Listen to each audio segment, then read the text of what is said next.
Good morning and welcome to the fresh edition of my live comments. Whenever we open the news channels or look at a newspaper, one news that does startle us is the gun shooting. Whether it was Sandy Hook in USA, whether it was Las Vegas, and recently Parkdale. Shooting seems to have been endemic in USA. But the question arises, is USA alone suffering from the shooting, or is it that the media is stressing more on the shooting? Look at Ottawa. In 2017, that's last year, there were 74 shootings in the city. Earlier in 2013, there were only 32. The same is the situation in practically every country. However, there is a difference that in USA there has been mass shooting and there has been shooting in schools. The same problem seems to be afflicting India. There is no mass shooting, but shooting and gun violence has reached the schools in India. An 18-year-old boy brought a firearm in Jakipura, Gurgaon, Delhi, putting 600 other students in imminent danger. What is worrisome is that he did not shoot. He wanted to show off the gun to his friends. Well, the boy in the question and his friend from whom he took the gun have both been arrested. It does show a creeping trend that is putting the children in harm's way. You remember, just last month, an 18-year-old boy walked into the principal's office in Swami Vivekanand School in Jamnanagar and shot the principal, shot her dead. A few hours later, she died in a private hospital. And the reason for the heinous act? The principal had refused to accept his late project report submission, following his record in absenteeism. She did not condone absenteeism. She did not condone the late submission of the project, because there was no reason to condone it. The student very coolly, very calmly walks into her school, into her office, and shoots her dead. He shot her 3 times. For all his puerile words and actions, the statement made by President Trump, I agree with fully. The heinous act of opening up on unarmed, innocent civilians portrays a deep-rooted problem, basically a mental health problem, but no, it is a social malaise. I was amazed to see a Gulf News report that in India, estimated number of firearms in the hand of civilians is more than 40 million. 40 million arms are in the hands of the civilians.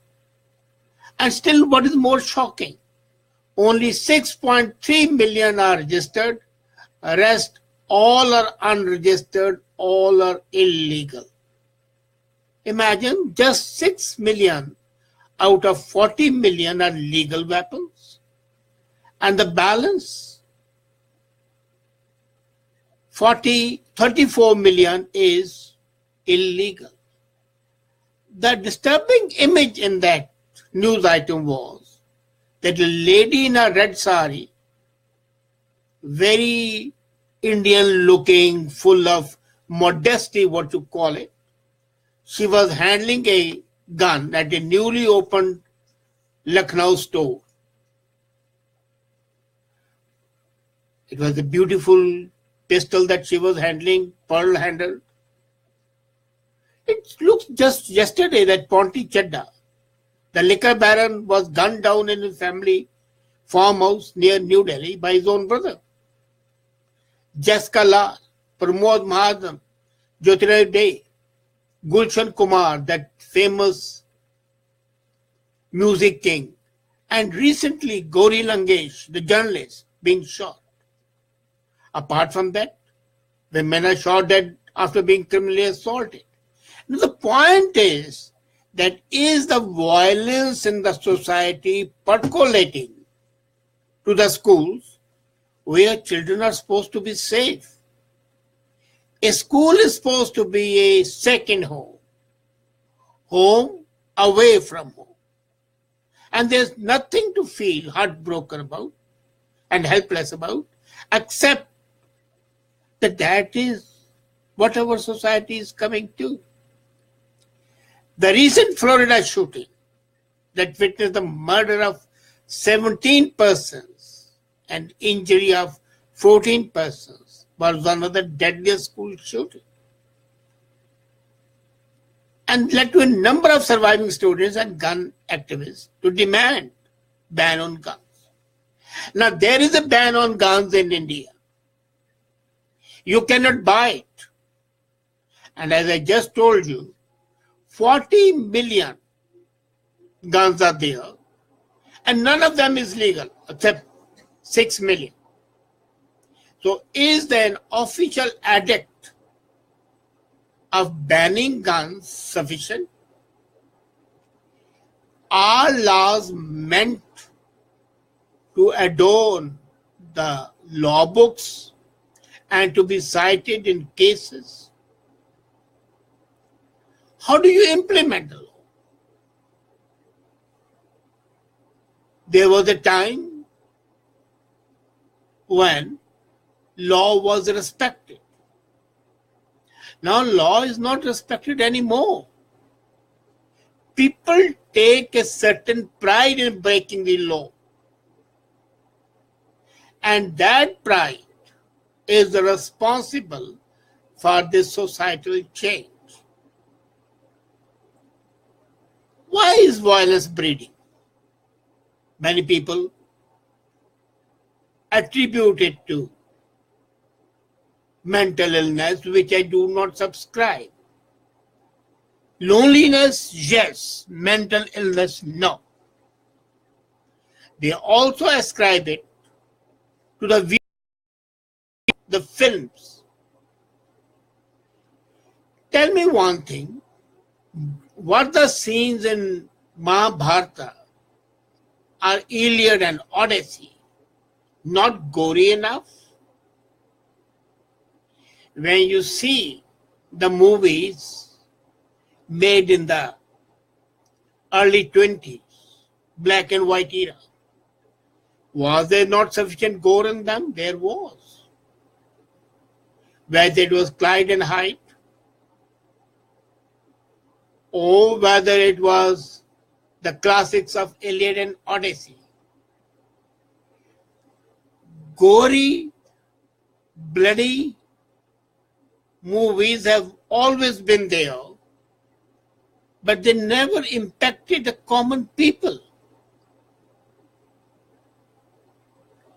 How is it now with the spread of video games? It's quite possible. I'm not denying that a spin-off effect is there. But by themselves, the videos and the films are not responsible. They can be an added cause for increasing the bloodthirstiness of the youngsters. There are different reasons. A is a breakdown of the family system. The families are no longer a well-knit, organic unit. They are a set of 5, 6, 7 people residing together for a necessity. It's a chain which binds them, the chain of necessity, not the chain of love.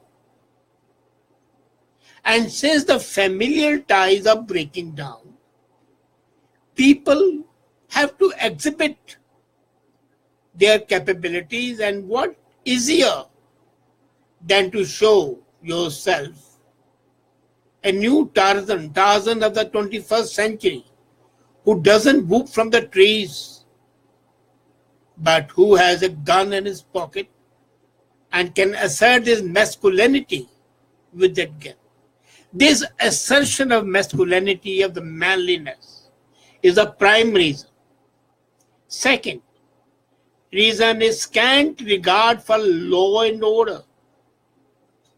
The attention to the law and the respect for law has to be the bedrock of any civilized society. But unfortunately, what happens is, there is always a respect for law, but that percolates from the top to bottom. When the top is enamored of things which are not exactly ethical and legal, the youngsters say, well, if the politicians can do it, why can't we? So the breakdown of the trust in the law and order is a second reason. So breakdown in the family system, breakdown in the societal system where the trust is lacking in the institutions. Thirdly, as I just alluded in the second part, the institutions, they have lost their sanctity. There was a time when the police was respected and feared. Today, police is neither respected nor feared. That by itself is a big topic. But then the fact is, why it's not loved and feared is something different.